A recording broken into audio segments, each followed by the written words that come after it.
ఐక్యతని కాపాడాలి, గోవుని జాతీయ జంతువుగా ప్రకటించాలి అనేటువంటి ప్రధానమైన నినాదాలతో మరికొన్ని నినాదాలు కూడా ఉన్నాయి. అవి కూడా చెప్తాను నేను మీకు.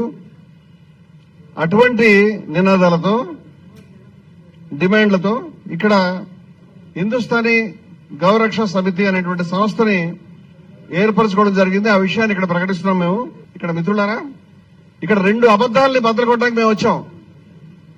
2 డిమాండ్స్ ప్రధానంగా మీరు తీసుకోవచ్చు. నెంబర్ 1, మొదటిది ఏమిటంటే తక్షణమే ఈ భారతదేశ ప్రజల ఐక్యతను కాపాడేందుకు, బలపరిచేందుకు గోవధని నిషేధించాలి, దేశవ్యాప్తంగా నిషేధించాలి, గోవుని జాతీయ జంతువుగా ప్రకటించాలి. ఇది మొదటి విషయం.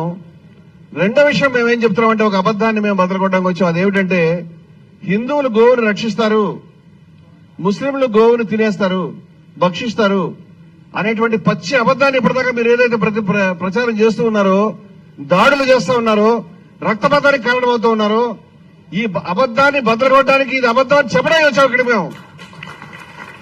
ఇది పచ్చి అబద్దం మీరు చెప్తున్నటువంటి విషయం. ఇవాళ మీరు కళ్ళు తెరిచి చూడండి. హిందువులు, ముస్లింలు, ప్రముఖులు, క్రైస్తవులు, అదేవిధంగా సిక్కులు అందరూ ఇక్కడ జాతి మొత్తం ఇక్కడ నిలబడి ఉన్నది.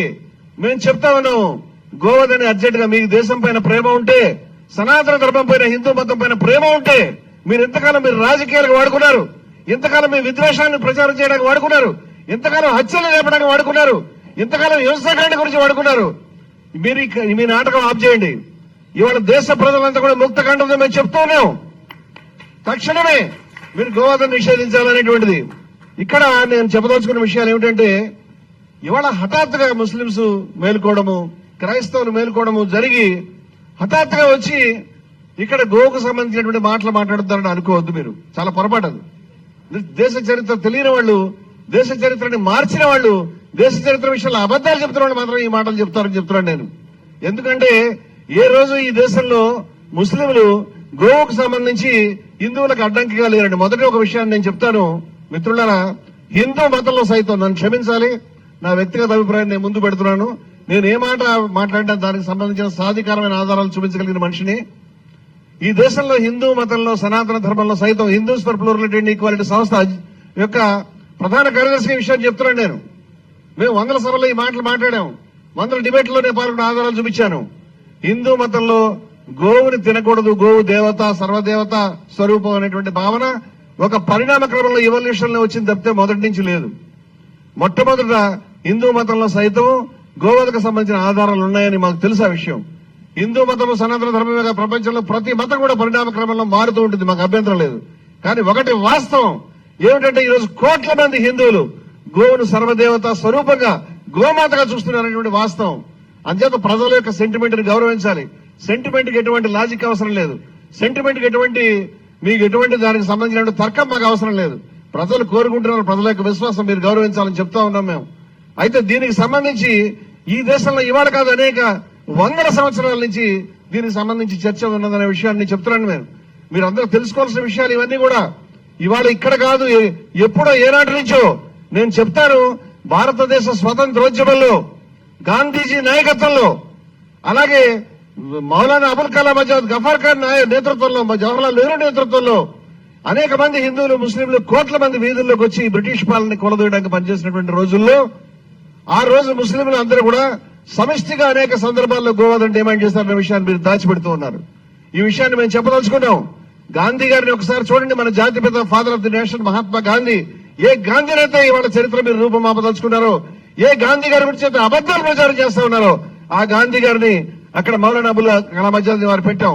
ఎందుకంటే మా వర్కింగ్ ప్రెసిడెంట్ ఇనాయత్ అలీ బాక్రీ గారు దీనికి సంబంధించిన ఫార్మేషన్ సభలో చెప్పారు, మేము గాంధీ పదంలో నడుస్తాం, గాంధీ వాదనలో ఉంటాం, మేము ఎవరి మీద వ్యవసాయం పాల్పడం, మేము ట్రక్కులను తగలబెట్టాం, మేము ఎవరి దగ్గర ధర్నాలు పోయి చేయం, మేము ఎవరి ఆఫీసుల మీద దాడులు చేయం, మేము మనుషుల్ని చంపాం, మేము ఈ దేశ యొక్క ప్రజల యొక్క హృదయాలను మేము ప్రతిబింబిస్తా ఉన్నాం, ఈ దేశం యొక్క హృదయ స్పందనను మేము ప్రతిపాదిస్తా ఉన్నాం. హమ్ దేశ్ కా దిల్ కా ధడ్కన్ హై హమ్ జో బోల్ రహే. ఈ మాట మేము చెప్తా ఉన్నాం మిత్రులారా. దీనికి సంబంధించి మొట్టమొదటి చరిత్రలో జిహాద్ అనేటువంటిది మాట చెప్పొచ్చేమో. దాని గురించి ఈ దేశంలో జరిగిన ఖిలాఫత్ ఉద్యమం, ఆ ఖిలాఫత్ ఉద్యమం యొక్క భాష్యాల్ని కొంచెం అటు ఇటు పెట్టండి. కానీ ఖిలాఫత్ ఉద్యమంలో జరిగిన సానుకూల పరిణామాలను మీరు మర్చిపోతున్నారా? ఖిలాఫత్ ఉద్యమం సమయంలో కదా మహాత్మా గాంధీ గారు ఆ రోజు ఈ దేశంలో నా ముస్లిం సోదరులంతా కూడా చిన్నపోయారు, వారు దుఃఖంలో ఉన్నారు. హిందూ సోదరులందరి తరఫున నేను మద్దతు తెలియజేస్తా ఉన్నాను ఈ ఖిలాఫత్ ఉద్యమానికి అని వారు చెప్పినప్పుడు ఆయన ఒక ఎనానిమస్ గా ఆ ఉద్యమానికి ఒక నాయకత్వం వహించాడు. అంటే చరిత్రలో ఒక జిహాద్ లాంటి ఉద్యమానికి నాయకత్వం వహించినటువంటి ఏకైక ముస్లిమేతరుడు మహాత్మా గాంధీ. ఏకైక ముస్లిమేతరుడు మాత్రమే కాదు, బహుశా చిట్టచివరి ముస్లిమేతరుడు కూడా నాకు తెలియదు. ఆయన అటువంటి ఒక జిహాద్ లాంటి ఉద్యమానికి ఆయన నాయకత్వం వహించాడు. హిందువులు ముస్లింలు ఆయన యొక్క బాటలో ఆ రోజు నడిచారు. ఆ రోజు మసీదులు తెరుచుకున్న హిందూ ప్రముఖులు శ్రద్ధానంద లాంటి వాళ్ళు ఢిల్లీ జామా మసీదులో ప్రసంగాలు చేశారు. హిందువులు ముస్లింలు కౌగలించుకున్నారు.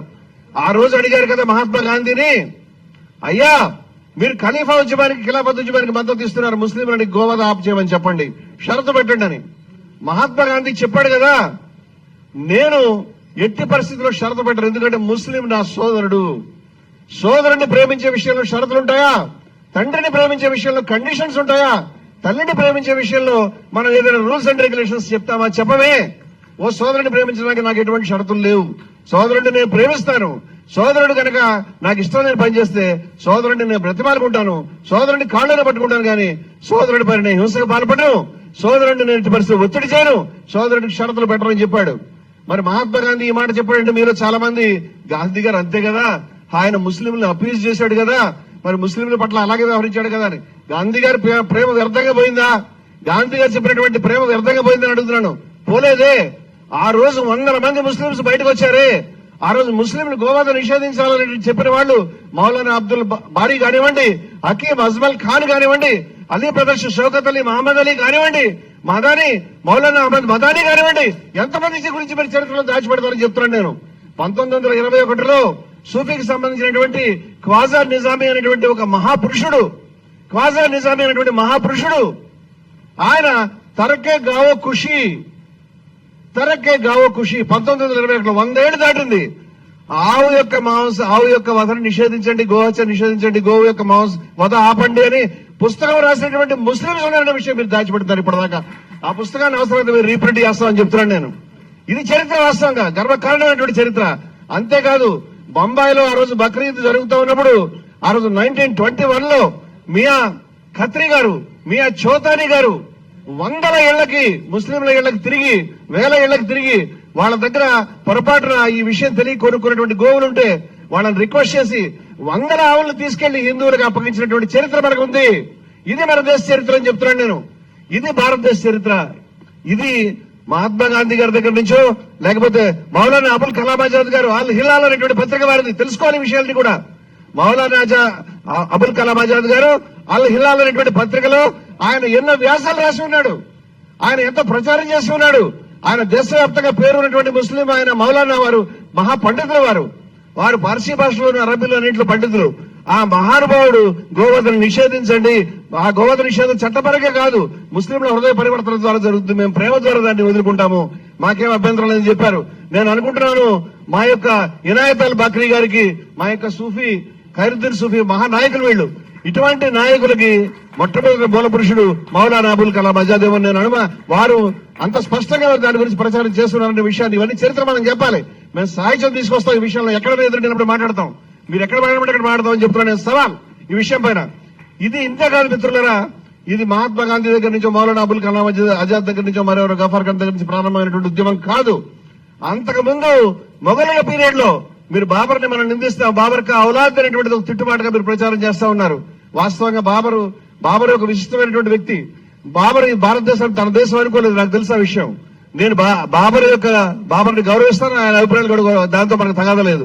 కానీ ఆయన తన కొడుకు హుమాయూన్ కూతురు రాస్తూ, నాయన ఈ దేశంలో రాజ్యం స్థాపించాలంటే, ఈ రాజ్యంలో ఇక్కడ నిలబడాలంటే నువ్వు ముస్లింలు హిందువుల మధ్య ఐక్యత స్థాపించాలి, కాబట్టి నువ్వు తక్షణమే గోవధ నిషేధించాలి నీ రాజ్యంలో అని చెప్పినాడు. తాతగారు చెప్పినటువంటి దాన్ని అక్బర్ పరిపాలనలో దానికి సంబంధించిన నిషేధం విధించారు. అక్బర్ గారు ఏనాడు కూడా గోవధ చేయనించేవాడు కాదు, తెలుసుకోవాలి, చాలా మంది తెలియదు. అక్బర్ ఫతేపూర్ సిక్రీ అనేటువంటిది మీరు వెళ్లి చూస్తే ఈ రోజుకి ఆయన యొక్క అంతఃపురంలో నేను స్వయంగా చూశాను. కృష్ణుడి యొక్క బొమ్మలు ఉంటాయి, జైనుల యొక్క తోరణాలు ఉంటాయి, క్రైస్తవుల యొక్క సాంప్రదాయాలు ఉంటాయి. ఈ దేశంలో చాలా గొప్ప అక్బర్ ది గ్రేట్.